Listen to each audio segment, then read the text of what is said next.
নমস্কাৰ ফেচবুক লাইভৰ এই অনুষ্ঠানলৈ আপোনালোকক স্বাগতম জনাইছোঁ কেইটামান কথা আলোচনা কৰাৰ বাবে আজি মই ফেচবুক লাইভলৈকে আহিছোঁ প্ৰথমতে মই ক'ব খুজিছোঁ কাজিৰঙাৰ এলিভেটেড কৰিডৰ বহু দিনৰ পৰা মই ৰাইজক কৈ আহিছিলোঁ যে প্ৰধানমন্ত্ৰী নৰেন্দ্ৰ মোদী ডাঙৰীয়াৰ উদ্যোগত কাজিৰঙাত এটা ৩২ কিলোমিটাৰৰ আমি এটা এলিভেটেড কৰিডৰ বা এখন ডাঙৰ উৰণীয়া সেতু নিৰ্মাণ কৰিম বহুতে সেই সময়ত মোক হাঁহিছিলে আৰু বহুতে এই কথাও কৈছিলে যে মুখ্যমন্ত্ৰী হিমন্ত বিশ্ব শৰ্মাই সপোন বিক্ৰী কৰিব জানে হয় মই সপোন দেখোঁ কিন্তু সেই সপোন বাস্তৱত পৰিণত কৰিবলৈও আমি অযুত পৰিশ্ৰম কৰোঁ যোৱাকালি ভাৰত চৰকাৰৰ কেবিনেটে কাজিৰঙাৰ এলিভেটেড কৰিডৰৰ এক বিশাল প্ৰকল্পক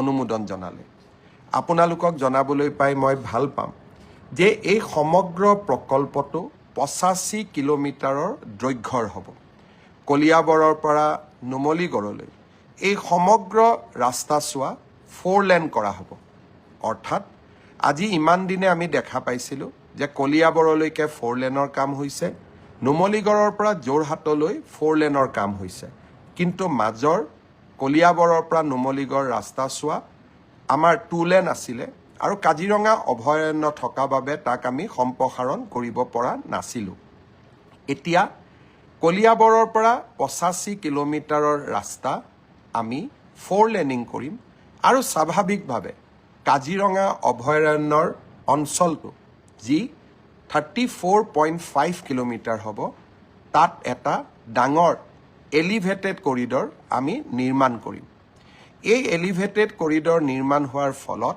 কাজিৰঙাৰ বন্য জন্তু বিপদমুক্ত হ'ব আৰু আমাৰো যি এতিয়া আমি স্পীড কণ্ট্ৰল কৰি যাব লাগে লাহে লাহে যাব লাগে আমি নিজস্ব গতিৰে উজনি অসমলৈ যাব পাৰিম আৰু এই দুইটা নেশ্যনেল হাইৱেৰ এই প্ৰজেক্টৰ বিশেষত্ব হ'ব যে বোকাখাট আৰু জখলাবন্ধা দুইটা জাগাতে আমি এটা বাইপাছ নিৰ্মাণ কৰিব পাৰিম যদিও এই সম্পৰ্কত কিছু আমাৰ মাজত মতৰ পাৰ্থক্য আছে কিন্তু তাত সত্ত্বেও আমি ভাবোঁ যে এই প্ৰকল্প অনুমোদনৰ সময়ত বা নক্সা বনোৱাৰ সময়ত ৰাইজৰো মতামতক নিশ্চয় নেশ্যনেল হাইৱে অথৰিটিয়ে গ্ৰহণ কৰিব আমি কাজিৰঙাত এলিভেটেড কৰিডৰ এটা নোহোৱাৰ কাৰণে আমাৰ কি অসুবিধা হৈ আছিল 2024ত 225টা জন্তু বানপানীৰ সময়ত মৃত্যুবৰণ কৰিছিল 2020 চনত 225টা 2019ত 223টা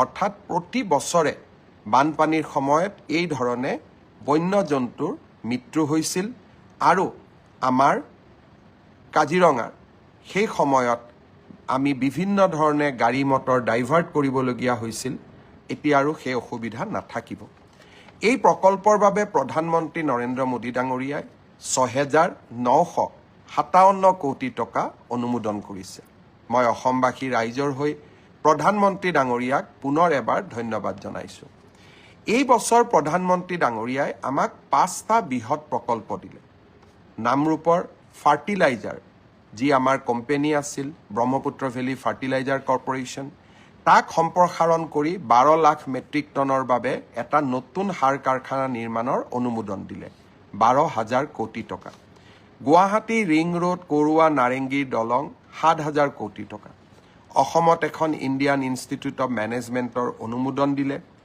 আৰু লামডিঙৰ পৰা তিনিচুকীয়ালৈ ৰেলৰ যিটো পথ আছিল তাক দ্বৈত ৰেলপথলৈ সম্প্ৰসাৰণ কৰিবলৈ অনুমোদন দিলে কাজিৰঙাৰ এলিভেটেড কৰিডৰ এই বছৰত প্ৰধানমন্ত্ৰী ডাঙৰীয়াৰ পৰা আমাৰ পঞ্চমটো উপহাৰ এতিয়া ইয়াৰ মাজত আৰু এটা উপহাৰো আমাৰ মাজত আছিলে বৰাক উপত্যকালৈকে যোৱা এক্সপ্ৰেছ কৰিডৰ অৰ্থাৎ 6টা উপহাৰ এইবাৰ মই সপ্তমটো উপহাৰলৈও বাট চাইছোঁ কোনোবা এটা দিনত ভাল খবৰ আহিব সেয়া হ'ল গোলাঘাট আৰু গহপুৰৰ মাজত টানেল বা সুৰংগ নিৰ্মাণৰ অনুমোদন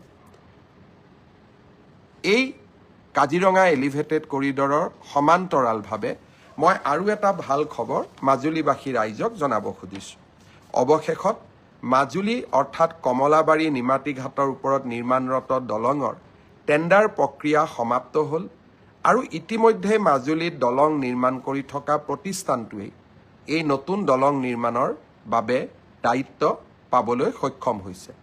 প্ৰতিষ্ঠানটোৰ মই নাম ল'ব খোজা নাই, ব্যক্তিগত প্ৰতিষ্ঠান, কিন্তু তেওঁলোক ইতিমধ্যে মাজুলীত আন দুখন দলং বনোৱাৰ বাবে কৰ্মৰত হৈ আছে।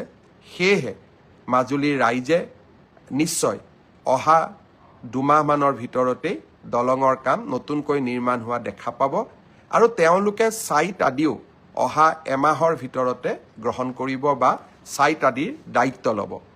মাজুলীৰ বাবেও এয়া সুখবৰ। তৃতীয়টো সুখবৰ যোৱাকালি আমি পালোঁ মাননীয় গৃহমন্ত্ৰী অমিত শ্বাহ ডাঙৰীয়াৰ পৰা। ৰাজ্যত বানপানী নিয়ন্ত্ৰণৰ বাবে আমাৰ ৱেটলেণ্ডসমূহক অৰ্থাৎ ডাঙৰ ডাঙৰ বিলসমূহক আমি একোটা ৰিজাৰ্ভিয়ৰ, পানীৰ ডাঙৰ ৰিজাৰ্ভিয়ৰলৈ ৰূপান্তৰ কৰিব পাৰোঁ নেকি? গৃহমন্ত্ৰী অমিত শ্বাহ ডাঙৰীয়াই অসমত তেনে 50টা ৰিজাৰ্ভিয়ৰ অৰ্থাৎ আমাৰ ৱেটলেণ্ডসমূহক ৰিজুভিনেশ্যনৰ বাবে পৰামৰ্শ দিছিল। তেখেতৰ আইডিয়া হ'ল যে বাৰিষাত যেতিয়া ব্ৰহ্মপুত্ৰত পানী হ'ব, যেনেকৈ আজি আমি দীপৰ বিলত বহুত পানী সঞ্চয় কৰোঁ, তেনেকৈ ৱেটলেণ্ডবিলাকত আমি পানী সঞ্চয় কৰিম আৰু যেতিয়া বাৰিষা নাথাকিব এই ৱেটলেণ্ডসমূহক আমি জীৱন্ত বা প্ৰাণৱন্ত কৰিও ৰাখিব পাৰিম। আমাৰ জলসম্পদ বিভাগে যি প্ৰস্তাৱ আগবঢ়াইছিল 15টা এনে ৰিজাৰ্ভিয়াৰক শক্তিশালী কৰিবৰ বাবে যোৱাকালি কেন্দ্ৰীয় গৃহমন্ত্ৰী ডাঙৰীয়াই 692 কোটি টকাৰ অনুমোদন জনাইছে। মেঘালয়ৰ পৰা অহা পানী আমাৰ গুৱাহাটীৰ জুৰিপাৰ আদি অঞ্চলক বহুত ক্ষতি কৰি আহিছে। এই পানী শিলখাকুলৈ ডাইভাৰ্ট কৰিবৰ বাবে আন এটা প্ৰকল্পও যোৱাকালি গৃহমন্ত্ৰী ডাঙৰীয়াই অনুমোদন জনাইছে, য'ত 200 কোটি টকা ব্যয় কৰা হ'ব। আনহাতে বানপানীৰ সময়ত হোৱা ক্ষতি দূৰ কৰিবৰ বাবে 1200 কোটি টকাৰো আন এটা অনুমোদন যোৱাকালি কেন্দ্ৰৰ গৃহ মন্ত্ৰালয়ে আগবঢ়াইছে। মই ভাবোঁ এইসমূহ ৰাজ্যখনৰ বাবে এক সুখৰ বতৰা আৰু আমি এনেকৈ উন্নয়নমূলক আৰু বিকাশৰ কৰ্মৰাজিৰে আমাৰ ৰাজ্যখনক ভাৰতবৰ্ষৰ শ্ৰেষ্ঠতম ৰাজ্যলৈ ৰূপান্তৰ কৰিম। ইতিমধ্যে অসমত উদ্যোগীকৰণৰো প্ৰচেষ্টা সমান্তৰালভাৱে আৰম্ভ হৈছে। আমি আশা কৰোঁ যে এই গোটেই প্ৰকল্পসমূহৰ দ্বাৰা আমি অসমক এখন বিকশিত ৰাজ্যলৈ ৰূপান্তৰ কৰিব পাৰিম। যোৱা মোৰ ফেচবুক লাইভত কোন পৰীক্ষাৰ কেতিয়া ৰিজাল্ট দিব নিযুক্তিৰ বিষয়ে মই আপোনালোকক উল্লেখ কৰিছিলোঁ। পুলিচ কনিষ্টবলৰ ক্ষেত্ৰত থকা নিষেধাজ্ঞা যাতে উচ্চতম ন্যায়ালয়ে উঠাই লয়, অহা 8 তাৰিখে উচ্চতম ন্যায়ালয়ত আমি ভেকেটিং পিটিশ্যন আমি আগবঢ়াম। মই বিশ্বাস কৰোঁ যে ন্যায়ালয়ত আমি ন্যায়ালয়ৰ নিষেধাজ্ঞা প্ৰত্যাহাৰ কৰাবলৈ সক্ষম হ'ম।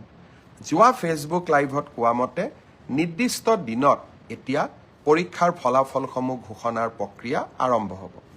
দুই এজন প্ৰাৰ্থীয়ে মোক কৈছিলে যে LP আৰু ME লিষ্টত PG আৰু গ্ৰেজুৱেট, পোষ্ট গ্ৰেজুৱেট আৰু গ্ৰেজুৱেট টিচাৰ পোৱা বহুতৰ নাম সন্নিৱিষ্ট হৈ আছে। আমি নিশ্চিত কৰিম যাতে পোষ্ট গ্ৰেজুৱেট আৰু গ্ৰেজুৱেট টিচাৰত যিসকল নিযুক্তি হ'ব তেওঁলোকৰ নাম যাতে LP বা ME লিষ্টত নাহে, অৰ্থাৎ যি ডাবল এপইণ্টমেণ্টৰ যিটো অভিযোগ থাকে তাক যাতে আমি বহু পৰিমাণে ৰোধ কৰিব পাৰোঁ। আৰু সেই বিষয়ে ইতিমধ্যে বিভাগৰ বিষয়াসকলক মই স্পষ্ট নিৰ্দেশ দিছোঁ। এই মাহত অসমত 35,000 যুৱকৰ নিযুক্তি হ'ব, অৰ্থাৎ 35,000 নিকা নিযুক্তিৰে 35,000 পৰিয়ালৰ মুখলৈ হাঁহি বিৰিঙাব। অহা 7 তাৰিখে অৰুণোদয় তৃতীয় এই আঁচনিৰ হিতাধিকাৰীসকলৰো পুঁজি আমি হস্তান্তৰ কৰিম। বড়োলেণ্ড টেৰিটৰিয়েল এৰিয়াক বাদ দি সমগ্ৰ অসমৰ 30 লাখ অৰুণোদয় হিতাধিকাৰীয়ে 7 তাৰিখে 1250 টকাকৈ নিজৰ বেংক একাউণ্টত লাভ কৰিব। বহুদিনীয়া প্ৰতীক্ষাৰ অন্ত হ'ব। আমি ইয়াৰ পিছত আৰু এটা আঁচনি হাতত লৈছোঁ অৰুণোদয় হিতাধিকাৰী পৰিয়ালৰ বাবে, যে তেখেতসকলে যেতিয়াই গেছৰ নতুন চিলিণ্ডাৰ কিনিব তেতিয়াই আমি তেওঁলোকক 250 টকা ৰাজসাহাৰ্য দিম। অৰুণোদয় হিতাধিকাৰীসকলক ইতিমধ্যেই আমি গেছৰ কানেকশ্যনৰ নম্বৰ বিচাৰি প্ৰপত্ৰ প্ৰেৰণ কৰিছোঁ। আপোনালোকে সেই প্ৰপত্ৰ পূৰ্ণ কৰি আমাক সোনকালে উভতাই দিয়ক। প্ৰতিশ্ৰুতি অনুসৰি অহা 1 নৱেম্বৰৰ পৰা আমাৰ ৰেচন দোকানসমূহত বিনামূলীয়া চাউলৰ লগতে আমি দালি, নিমখ আৰু চেনিও কম মূল্যত বিতৰণ কৰা আৰম্ভ কৰিম। ইয়াৰ সমান্তৰালভাৱে মহিলা উদ্যমিতা আঁচনিৰো পুঁজি বিতৰণৰ কাম চলি আছে। অহাকালি মই বিশ্বনাথ চাৰিআলিত যাম আৰু মহিলা উদ্যমিতা আঁচনিৰ পুঁজি বিতৰণ কৰিম। ঠিক সেইধৰণে তিনিচুকীয়া আৰু ডিব্ৰুগড়, জোনাই এই তিনিওটা সমষ্টিতে মই এই 10 তাৰিখৰ ভিতৰত যোৱাৰ বাবে পৰিকল্পনা কৰিছোঁ, যাতে বিশ্বনাথ, তিনিচুকীয়া, ডিব্ৰুগড় আৰু জোনাই এই চাৰিওটা সমষ্টিতে মহিলা উদ্যমিতা আঁচনিৰ পুঁজি 10 তাৰিখৰ আগতে আমি বিতৰণ কৰিব পাৰোঁ। সমান্তৰালভাৱে আমি আন সমষ্টিসমূহতো এনেকৈ মহিলা উদ্যমিতা আঁচনিৰ পুঁজি বিতৰণৰ কাম আমি হাতত ল'ম। শ্ৰদ্ধাৰ ৰাইজ, অসমৰ চাৰিওফালে উন্নয়ন আৰু বিকাশৰ এটা নতুন বাতাবৰণ সৃষ্টি হৈছে। আমাৰ ৰাজ্যখন আজি ভাৰতবৰ্ষৰ শক্তিশালী ৰাজ্যসমূহৰ ভিতৰত এখন অন্যতমত পৰিণত হৈছে। কিন্তু আমাৰ ৰাজ্যখনৰ এই বিকাশৰ গতিয়ে কিছু মানুহক যেন ঈৰ্ষান্বিত কৰি তুলিছে। আমাৰ ৰাজ্যখনৰ ভিতৰৰ পৰাই এচাম ব্যক্তিয়ে আমাৰ ৰাজ্যখনক কৰবাত নহয় কৰবাত দুৰ্বল কৰি দিয়াৰ ষড়যন্ত্ৰত লিপ্ত হৈছে। মই অসমবাসী ৰাইজক আহ্বান জনাম, আমি আমাৰ জননী জন্মভূমি অসমখনক এখন সৰ্বাংগ সুন্দৰ আৰু শান্তিপ্ৰিয় ৰাজ্য হিচাপে ৰাখিবই লাগিব। অন্যথাই আমাৰ ৰাজ্যখনত এই বিকাশৰ গতি স্তব্ধ হৈ পৰিব। যোৱা ফেচবুক লাইভত মই এটা কথা উল্লেখ কৰিছিলোঁ যে আমি সকলো জুবিন গাৰ্গৰ অনুৰাগী। কোনোবা এজনে ভাবিব পাৰে যে মই বেছি ডাঙৰ অনুৰাগী, কোনোবা এজনে ভাবিব পাৰে যে মোতকৈ আৰু ডাঙৰ অনুৰাগী কোনো নাই। কিন্তু প্ৰকৃত সত্যটো হ'ল যে প্ৰতিগৰাকী অসমবাসীয়েই জুবিনৰ অনুৰাগী। আমি কোনো বেছি নহয়, কোনো কম নহয়। আৰু বহু ক্ষেত্ৰত মই ভাবোঁ যে জুবিনৰ মৃত্যু, জুবিনৰ হত্যা, জুবিনৰ মৃত্যু, জুবিনৰ দুখজনকভাৱে জুবিন আমাৰ মাজৰ পৰা আঁতৰি যোৱা, এই ঘটনাই প্ৰতিজনকে কৰবাত নহয় কৰবাত আমাৰ অন্তৰ আত্মাক আঘাত দিছে। আৰু এজন জুবিনৰ অনুৰাগী হিচাপে মই তাৰ ব্যতিক্ৰম নহয়। আৰু সেয়েহে এটা দিনৰ ভিতৰতে ছিংগাপুৰত পষ্টমৰ্টেম কৰি দিল্লীলৈকে তেখেতৰ পাৰ্থিৱ শৰীৰ লৈ অহা, দিল্লীৰ পৰা অসমলৈ লৈ আহি তেখেতক লাখ লাখ ৰাইজৰ দৰ্শনৰ বাবে পাৰ্থিৱ শৰীৰক সুৰক্ষিত কৰি ৰাইজৰ দৰ্শনৰ বাবে মুকলি কৰি দিয়া, আৰু শেষত সোণাপুৰত এক সুন্দৰ স্থানত তেখেতক বিদায় দিয়া, এই সমগ্ৰ প্ৰক্ৰিয়াটোত মই অসমৰ মুখ্যমন্ত্ৰী হিচাপে নহয়, জুবিনৰ এজন অনুৰাগী হিচাপে নিজকে নিয়োগ কৰিছিলোঁ। যোৱা ফেচবুক লাইভত মই ৰাইজক প্ৰতিশ্ৰুতি দিছিলোঁ যে জুবিনক ন্যায় দিয়াৰ দায়িত্ব ৰাজ্য চৰকাৰৰ, আৰু ৰাজ্য চৰকাৰে সেই দায়িত্ব নিষ্ঠাৰে সৈতে পালন কৰিব। আৰু আপোনালোকে দেখিলে ইয়াৰ ভিতৰতে আমি এই ঘটনাৰ লগত জড়িত বুলি সন্দেহ কৰা শ্যামকানু মহন্ত, সিদ্ধাৰ্থ শৰ্মা, শেখৰজ্যোতি ভূঞা, অমৃতপ্ৰভা মহন্ত আটাইকে আমি গ্ৰেপ্তাৰ কৰিলোঁ আৰু 14 দিনৰ বাবে পুলিচৰ ৰিমাণ্ড ল'বলৈ সক্ষম হ'লোঁ। সাধাৰণতে কোনো ন্যায়ালয়ে 14 দিন পুলিচ ৰিমাণ্ড নিদিয়ে। এই ক্ষেত্ৰত আমাৰ প্ৰচেষ্টাই এটা ব্যতিক্ৰমী ৰূপ ল'লে। প্ৰথমবাৰৰ বাবে আমি কোনোবা এজন অভিযুক্তৰ বিৰুদ্ধে 14 দিনৰ পুলিচৰ ৰিমাণ্ড ল'বলৈ সক্ষম হৈছোঁ। যিসকল অধিবক্তা আছে তেওঁলোকে জানে আদালতে 3 দিন 4 দিন কৰি ৰিমাণ্ড দিয়ে, কিন্তু একেলগে আমি 14 দিনৰ ৰিমাণ্ড ল'বলৈ সক্ষম হ'লোঁ। এতিয়া আমাৰ অপেক্ষা ছিংগাপুৰত থকা অসমীয়া লোকসকলে যাতে আমাৰ তদন্ত প্ৰক্ৰিয়াত আহি সহযোগিতা কৰে, আৰু তেখেতসকলে যদি এই তদন্ত প্ৰক্ৰিয়াত সহযোগ নকৰে আমি তেখেতসকলৰ বিৰুদ্ধেও আমি কঠোৰ হ'ম। বহুতৰ প্ৰশ্ন আছিলে যে ছিংগাপুৰত পষ্টমৰ্টেম হ'ব, ৰিপৰ্ট পাম নে নাপাম। যোৱাকালি জুবিনৰ পত্নী গৰিমা গাৰ্গৰ হাতত আমি ছিংগাপুৰৰ পষ্টমৰ্টেম ৰিপৰ্টটো তুলি দিছোঁ। গুৱাহাটী মেডিকেল কলেজত হোৱা পষ্টমৰ্টেমৰ ৰিপৰ্টো অহাকালি আমি জুবিনৰ পত্নী গৰিমাৰ হাতত তুলি দিম। পষ্টমৰ্টেম ৰিপৰ্টটো গুৱাহাটীৰ পষ্টমৰ্টেম ৰিপৰ্ট ৰাজহুৱা কৰিব নকৰিব সেই সিদ্ধান্ত আমি গৰিমাৰ ওপৰত এৰি দিম। আমি গৰিমাৰ ওচৰত বা গৰিমাৰ হাতত আমি পষ্টমৰ্টেম ৰিপৰ্ট গতাই দিম আৰু আমি আদালতকো এই পষ্টমৰ্টেম ৰিপৰ্ট আমি গতাই দিম। আপোনালোকক জনাবলৈ পাই মই সুখী হৈছোঁ যে জুবিনক ন্যায় দিয়াৰ ক্ষেত্ৰত আমি আৰু এটা ডাঙৰ কাম কৰিবলৈ সক্ষম হৈছোঁ।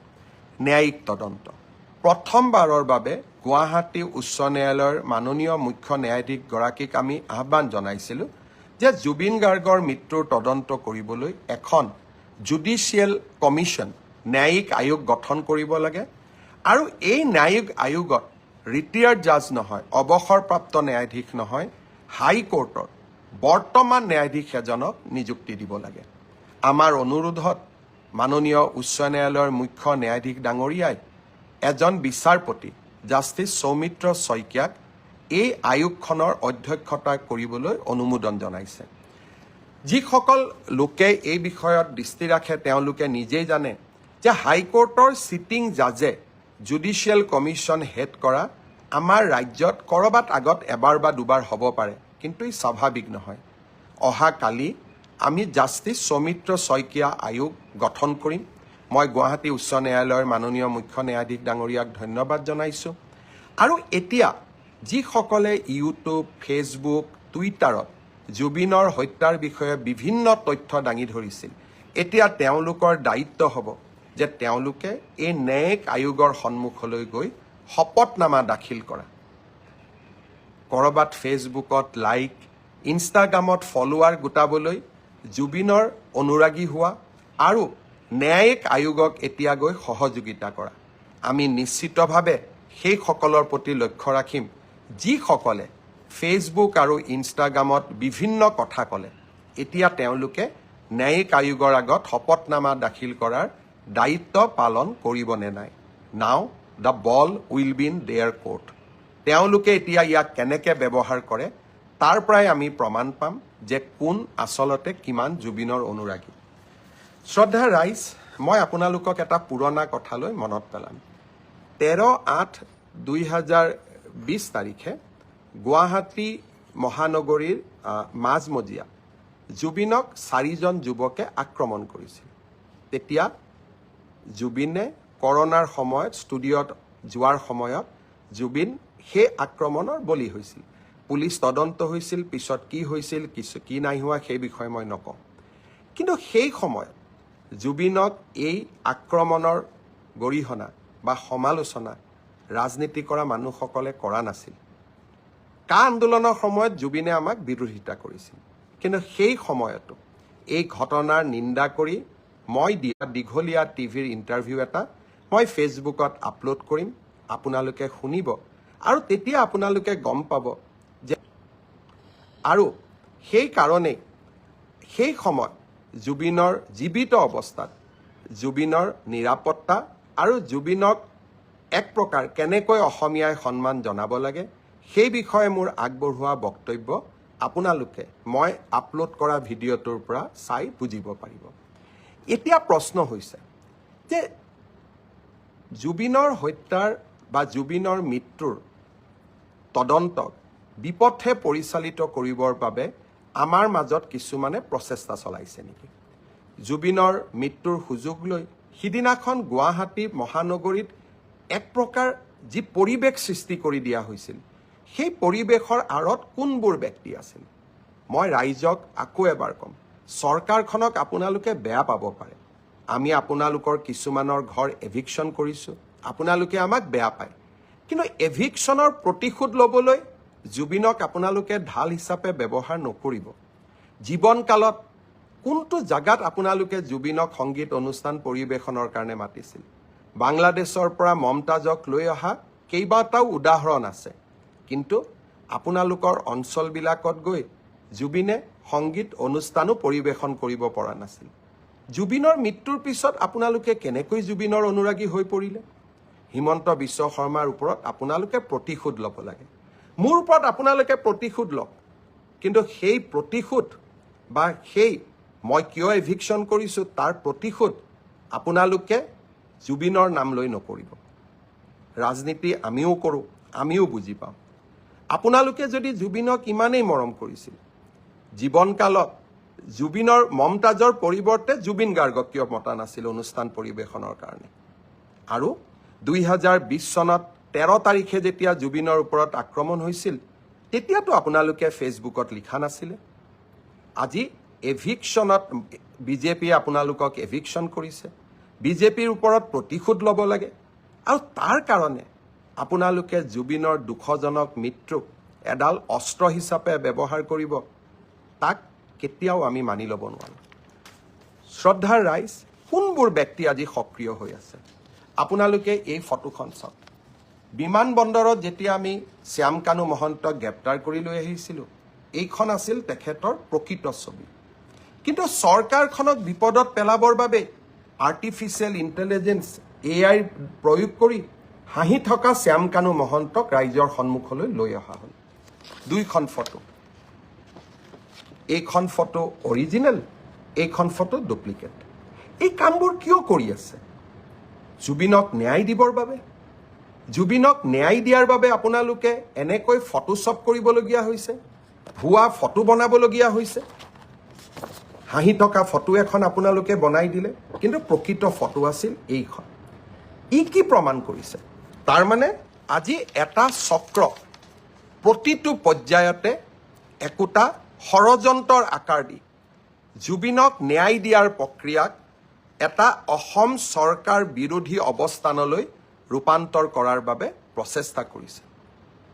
এই প্ৰচেষ্টা আমি সফল হ'ব নিদিওঁ। আজি এইখন চৰকাৰে সাহসিকতাৰে কাম কৰি আহিছে। উচ্ছেদেই হওক, অসমৰ পৰা বিদেশী নাগৰিক বহিষ্কাৰেই হওক বা জুবিনক ন্যায় প্ৰদান কৰাই হওক, এইখন চৰকাৰে কাৰো ওচৰত শিৰনত নকৰে, মাত্ৰ অসমবাসীৰ ওচৰত শিৰনত কৰিব। ফটোশ্বপ কৰি কোনোবাই যদি ভাবে হিমন্ত বিশ্ব শৰ্মাক দুৰ্বল কৰিব পাৰিব, কোনোবাই যদি ভাবে ভুৱা ফটোগ্ৰাফ উলিয়াই হিমন্ত বিশ্ব শৰ্মা, সেই প্ৰচেষ্টা আপোনালোকে নকৰিব।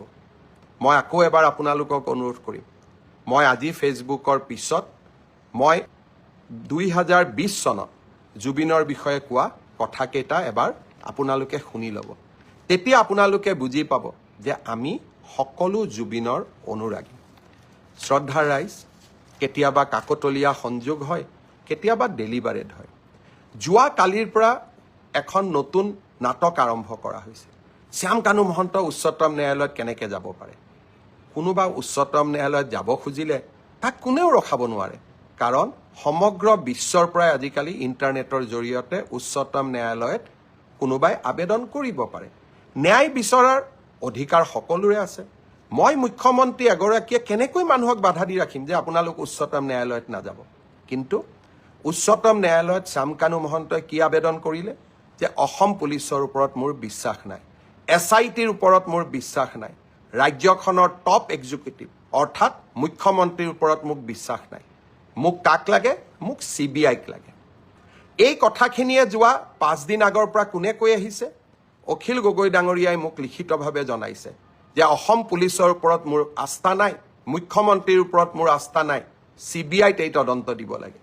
দেৱব্ৰত শইকীয়াই লিখিলে ৰাষ্ট্ৰপতিক যে এই তদন্ত CBIক দিব লাগে।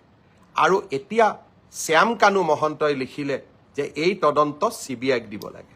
এয়া কাকতলীয়া সংযোগ নে এয়া এক প্ৰকাৰ ষড়যন্ত্ৰ, তাক মই নাজানো। কিন্তু শ্যাম কানু মহন্ত, অখিল গগৈ, দেৱব্ৰত শইকীয়া কোনেও অসম পুলিচক বিশ্বাস নকৰে। কিন্তু এই অসম পুলিচেই আজি ছিংগাপুৰত হোৱা ঘটনা এটাকো আমি তদন্তৰ আওতালৈ আনি 4জনকৈ ব্যক্তিক আমি আজি জেলৰ হাজতত ৰাখিবলৈ সক্ষম হৈছোঁ। SITক, অসম পুলিচক শ্যাম কানু মহন্তইও বিশ্বাস নকৰে, অখিল গগৈও বিশ্বাস নকৰে, দেৱব্ৰত শইকীয়াইও বিশ্বাস নকৰে। এয়া কাকতলীয়া সংযোগ নে আন কিবা, তাক সেয়া বিচাৰৰ দায়িত্ব আপোনালোকৰ।